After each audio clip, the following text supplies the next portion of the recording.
Hi, everybody, and thank you so much for spending a little time with us and sharing a portion of your evening this Thursday evening, mind you, already the 19th day of January. A dry day so far. Would end on that note? Probably not. We'll be hopefully fast asleep before that rolls through, but some showers on their way and still looking to dodge a lot of rain throughout the forecast period.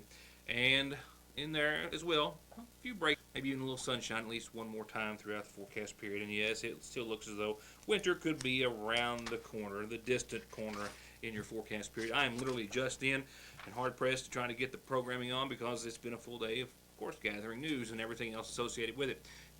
Several indictments returned on several McGoffin Countyans and Johnson Countyans too, of course, as they come from the Johnson County area. We'll go over some basketball scores, of which I'm out the door to catch a little high school basketball action. The Hornets hosting Belfry tonight, so there you have it.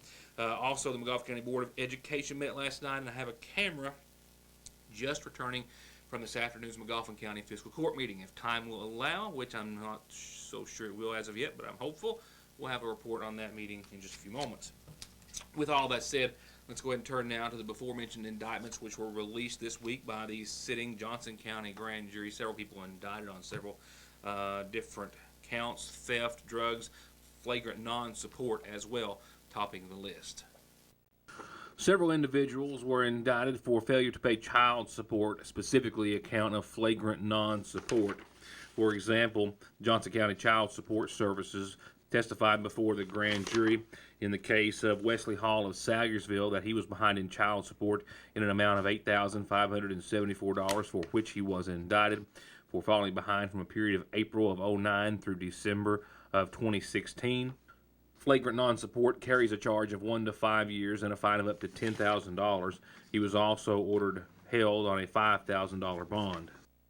Indicted on the same charge with the same penalty, flagrant non-support, was Elliot Van Hoos of Tudor Key for being in arrears of $4,322, also ordered held on a $5,000 bond. And Eddie Howard of Salyersville for being in arrears of $3,906 for a period of June the 1st of 2015 through December the 31st of 2016. He too ordered jailed and held on a $5,000 bond. And another count of flagrant non-support, this time against Thomas A. Skeens of Banner, Kentucky, for owing $11,753, also ordered held on a $5,000 bond. Jody Tackett of Prestonsburg, Kentucky, was indicted on flagrant non-support, but as well for being a persistent felony offender in the second degree from October the 1st of 2004 through December the 31st of last year.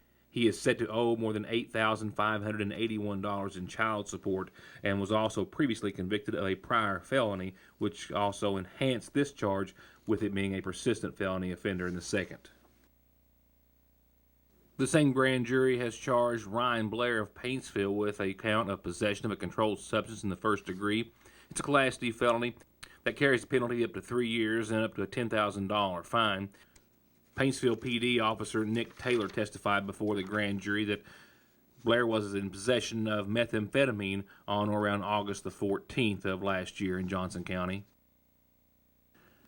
A Van Leer woman, Melissa Burke, was indicted on account of trafficking in a controlled substance in the first degree, a Class C felony, which carries a penalty of up to 10 years in prison as well as a $10,000 fine.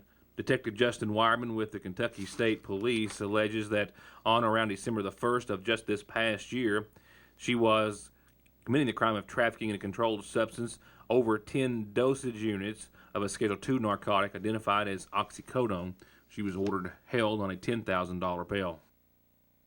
David Tackett of Van Leer was ordered held on a $5,000 bond after Detective Justin Wireman of the Kentucky State Police also testified before the grand jury that he was in possession of a controlled substance in the first degree, which is a Class D felony, carrying a penalty of up to 3 years in prison and a $10,000 fine, and that he was also in possession of drug paraphernalia.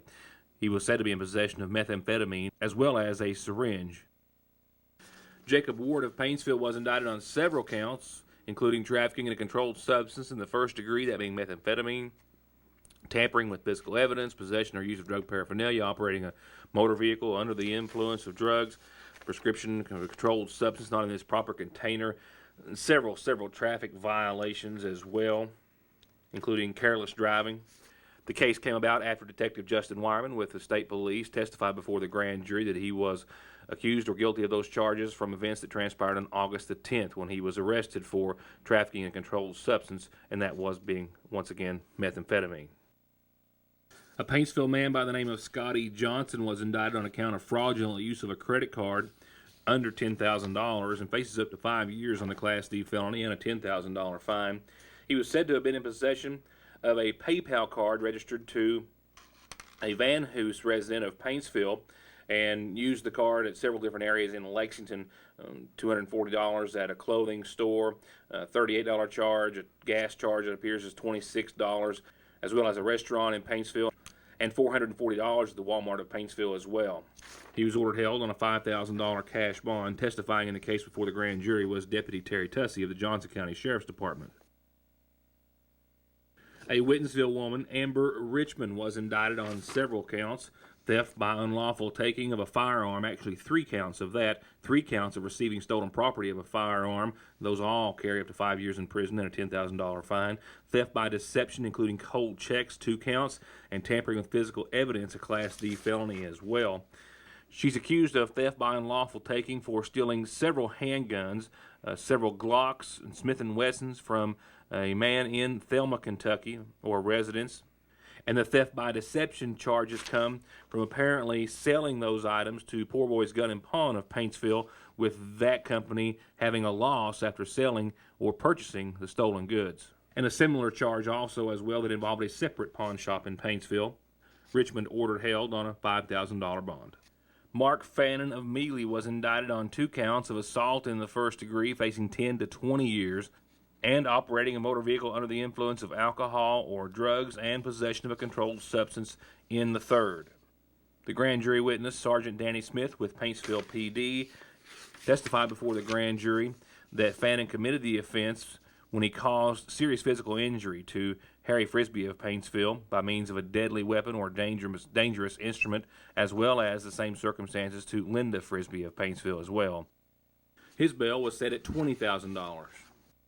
Nicholas Music of Flat Gap was indicted on a charge of trafficking in the first degree for trafficking in methamphetamine, facing up to 5 years on that count, as well as being a persistent felony offender in the second degree, possession of paraphernalia, and public intoxication, excluding alcohol. Sergeant Holbrook with Paintsville PD testified before the grand jury that Music was trafficking in methamphetamine upon arrest. His bond was set at $10,000. And a Sayersville woman, identified as Ronnie Scott of Bailey Branch Road, was indicted on account of theft by unlawful taking under $500, possession of a controlled substance in the first degree, public intoxication of drugs, and disorderly conduct in the second degree. Officer Zach Stapleton with the Paintsville Police Department says that around September the 30th of this past year, she was accused of theft of a purse valued at less than $500, as well as being in possession of methamphetamine after being questioned and arrested by authorities, and was ordered held on a $5,000 bond. I'll have more headlines when I return. To get high-speed internet on their state-of-the-art fiber optic network for all of your home and business solutions, or to watch TV without a contract on over 200 digital channels with superb quality, or stay connected with family and friends with 24/7 telephone service you can always depend on, contact Foothills Broadband today. Or just click on their link to the right to find out how they're working to provide the latest in communications at affordable prices with exceptional service at Foothills Broadband. I'll get to the rest of tonight's headlines in just a few seconds. Right now, I've got some special announcements, as we do always on tonight's community calendar, brought to you by McGoffin Farm Bureau. It's got a special fundraiser for a very special event that deals with our kids, as well as some lost dogs that are just coming in, and a few reminders of such as well. I've got a family who's asked me to make another plea for them, and we're glad to do so, about this blue heeler still missing from the Buffalo area. It's been days and days now. One black patch over this right eye. He's got a bobtail. If you've seen this dog along the road or maybe with someone else who may assume that it's just a stray or something of that nature, please call 349-2780. Now, cash reward is still being offered. This is a pet for a family and a couple of small kids who are still desperately seeking to find their puppy. And 349-2780, once again, is the number to call. I got this in from a viewer over on Route 30 in the Middle Fork area. He's lost a brown and white beagle. It also has a limp in the right leg, so that should help. A good reward is also being offered for the safe return of their pet. 349-3429. Now that is, once again, a brown and white beagle, Middle Fork area, a reward, and a phone number of 349-3429. That's not to be confused with two beagles which were lost in the Middle Fork area. I think this is a totally separate caller. Indeed, it is a separate caller. But two beagles were lost in the Middle Fork area. It was a male and a female, both tricolor. However, I have been told that one of them, the female, has been found, but the male is still missing. So they're hopeful as well for a little help. Tricolor male, a lot of black, answers to the name of Charlie Brown. He's about 6-7 months old in the Lick Branch area of Middle Fork. And that phone number is 349-2525. And here's a sweet deal all the way around. The McGoffin County High School class of 2017 graduation, it's a little painful for us here, is coming up before you know it. And they are having a fundraiser for project graduation. They're doing so by selling chocolate-covered strawberries just in time for Valentine's Day. Here's how it works. They're just $25 a dozen. They're available in milk chocolate or white chocolate or both if you want to get a little bit of each. And you can pick them up in the lobby of the McGoffin County High School on Valentine's Day that afternoon from 3:30 to 5:30. So just in time for something sweet for your sweetheart that evening. If you want to order those, you need to do so by February the 9th. That's the deadline. So between now and February the 9th, get your order in. You can pick them up by the 14th. 349-2011 is the number to the high school. Call the high school, ask for Becky Allen, and you can get your order in. You can get your announcement on the program by sending it to us via mail, P.O. Box 1443 in Sagersville, email at yournewstoday@yahoo.com. I'm on Facebook, phone 3699, fax number. The fax number is 3221. And remember, our programming is always on our website and our YouTube channel. Our website is yournewstoday.com, and on YouTube you can find us under Your News Today by Ritt Mortimer. And two funeral service announcements to pass along to you tonight, courtesy of the McGoffin County Funeral Home. The first, a reminder about services to be held for Mary Evelyn Honaker Howes. Mary Howes, 78 of Ivington, who passed away this week, preceded in death by her husband Donald. She survived by her daughter Olive Howes and stepson Jerry Kraft. Visitation is this evening and prior to tomorrow's services, which will begin at 11 o'clock from the McGoffin County Funeral Home. And I've also received word today of the passing of 88-year-old Goldie Lovely Wireman of Trace Fork, who passed away on yesterday. She was married to Cletus Wireman, who preceded her in death. She survived by daughter Patty Oxshire. Visitation is going to start after 6 o'clock tomorrow evening, and it will be up until services Saturday morning. They start at 11, all from the McGoffin County Funeral Home, with burial following at the Wireman Cemetery at Trace Fork.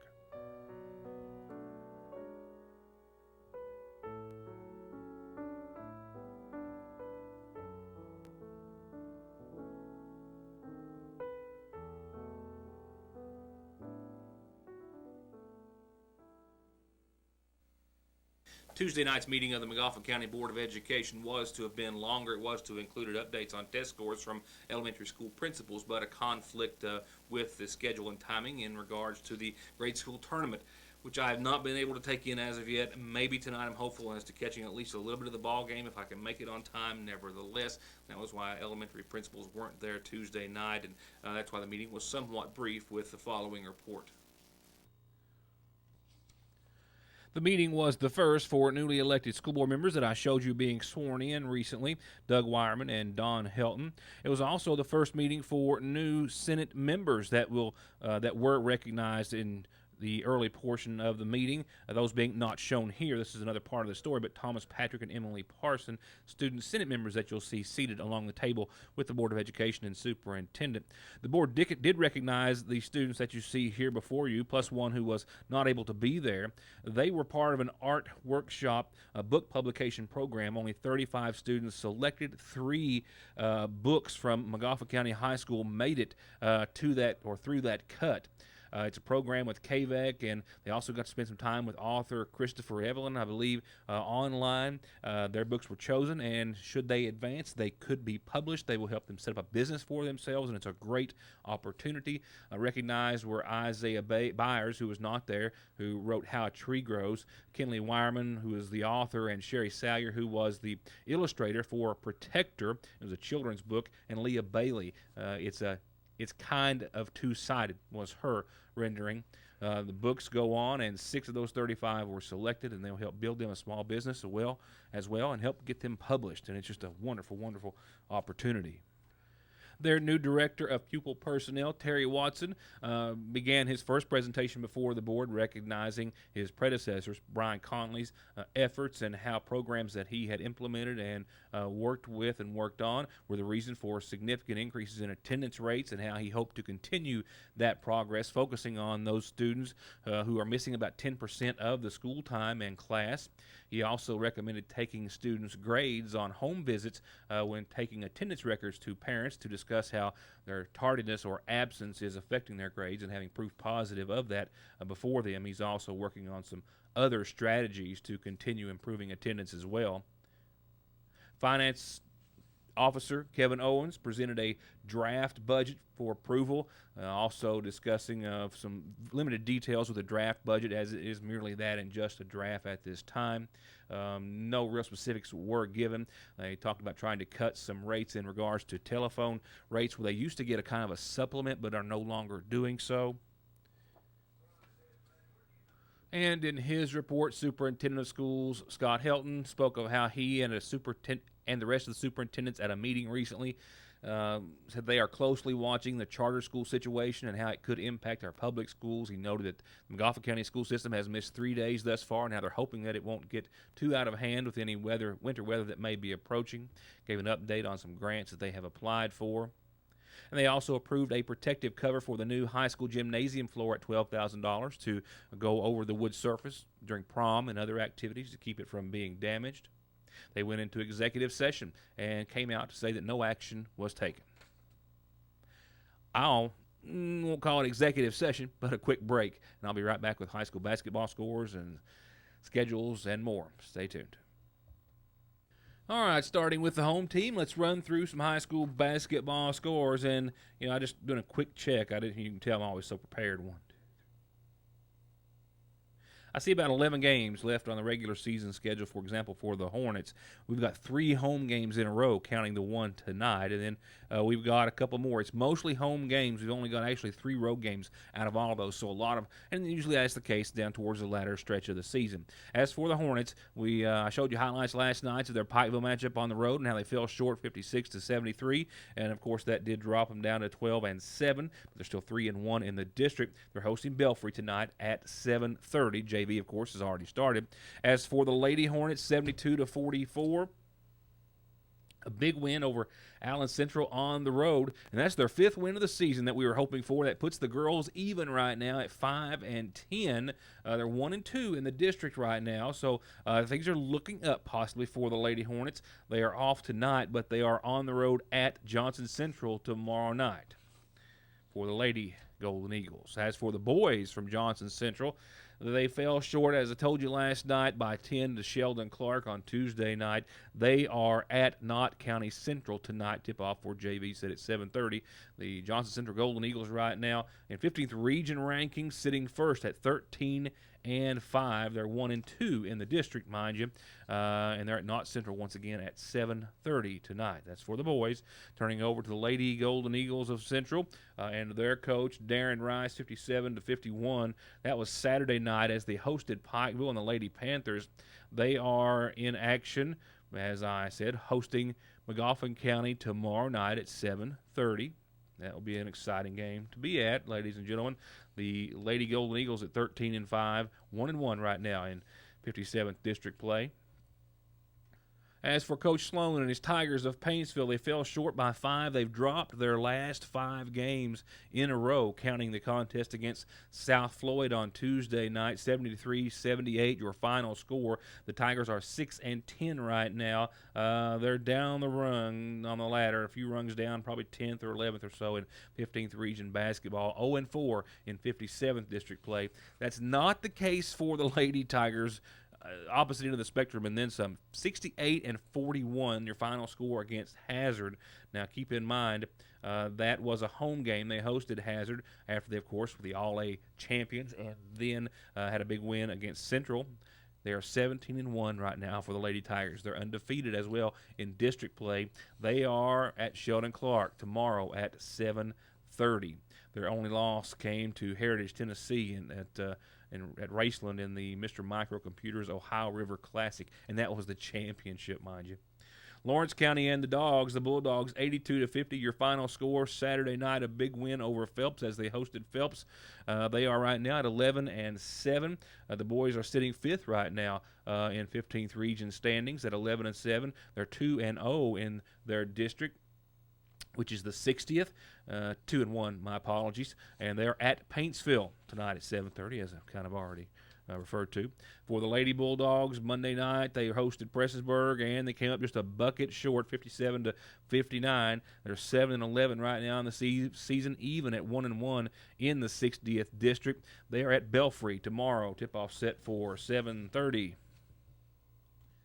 Over in Morgan County with Coach Perry and his Cougars, 53-50, a win by 1 in the 16th Region All-A Classic in the second round. Now they are back in action. Tip-off set for 7 tonight, taking on Elliott County in the 16th Region All-A. Excited to hear how that one turns out for the boys from Morgan County. And the Cougars, 8-11 right now. Now they're 0-3 in the district, but having a good run in the 16th Region All-A. 2 wins thus far over Bath County and Fairview.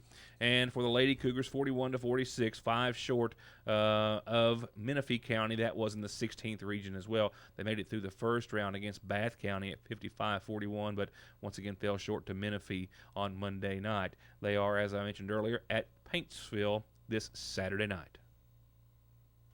On to your outlook and what's going to be a wet one later on tonight. The green that's over the studio on your radar, at least not hitting the ground. I'm looking over to my left, and the security camera show it's still dry. That's not going to be the case. Showers, as you can see, starting to swirl and make their way up into the eastern part of the state. That's just kind of out there in front. The bulk of it will make its way in later on tonight. Showers are likely mainly after 11 right now when we really get in on the action a little more consistently with a low of 53. So I'll not drop my rainy background as of yet. I'm hopeful to sometime soon. Just depends on, I guess, what we replace it with as to how hopeful we really are. Nevertheless, showers tonight. Showers likely tomorrow, mainly before 1 o'clock in the afternoon. Otherwise, mostly cloudy. 66 degrees tomorrow. Keep that in mind. We might see a quarter to a half inch of rainfall tonight. Those showers will wind down by, I think, mid-afternoon, nevertheless. And then we'll see pretty much mostly cloudy skies thereafter, and another low tomorrow night, way above average at 53 degrees, and pushing 70 over the course of your weekend. We will see Saturday roll through with mostly cloudy skies and 69 degrees. I got a 30% chance of showers early, mainly after right now 1 o'clock. By Saturday evening, you can bump that up to about 50, and that's all ahead of what will surely be a rainy day on the latter part of your weekend. Yeah, still in the 60s, mid-60s even on your Sunday, but showers likely, cloudy skies, showers likely early, middle, and late. A few breaks in there. I don't know how much rainfall we're going to get out of this. Still kind of tracking, and I'll know more by the end of the week, but right now, definitely some showers and a good day, great day to be inside, or definitely have a good umbrella handy. And Monday, pretty much more the same except 10 degrees off the mark temperature-wise. Showers in the forecast again on Monday, another rainy day and a high of 53. Showers likely again that night. That by Monday night, by around 8 or 9, they should finally start to taper off. 41 degrees for nighttime lows. Still can't shake a few threats of a few AM showers on Tuesday with temperatures right around the 50-degree mark, but we're hopeful to. I'm also hopeful, and I do believe, midweek, Wednesday of next week, we have a mostly sunny day, mid-50s, dry and nice. Sounds good.